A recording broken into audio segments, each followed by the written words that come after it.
was the 2nd of January, 2:04 a.m. I woke up to a knocking on the door. One knock every 3 seconds. I slipped on my slippers and walked down the stairs. As I walked down, the knocking on the door got faster, almost like a heartbeat. When I got to the door, the knocking stopped. I looked outside, and nobody was there. I went back up to my room and went back to bed, thinking it was just some kids playing a prank. At 4:21 a.m., I woke up to the front door slamming shut. I jumped, terrified. I looked over at my frosted window to find "Smile" written all over it in the frost. I grabbed my phone next to me, ready to call 911, only to find a message written on it saying, "I told you to smile." I cried and ran for my life, running outside. As soon as I got outside, I knocked on my neighbor's house across the road. They answered and held me while I sobbed. They phoned the police. At exactly 5:42, the police came to my neighbor's house after an extensive search of my house. They told me there had been no evidence at all of anyone in my house other than me. The messages on the window were gone. Same with my phone.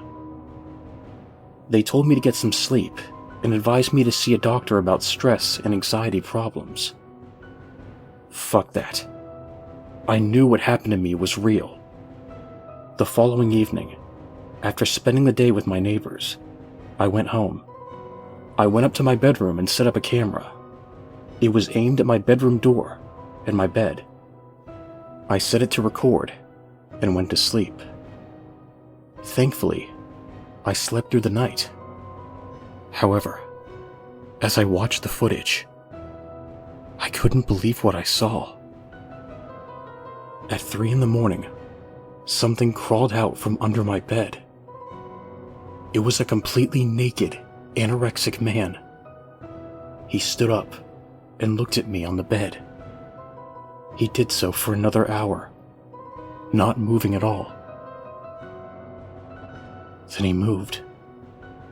He walked over to the camera until his face took up the entire shot. He was extremely pale and had bulging veins all over his head. His eyes were completely black, with a huge smile on his face.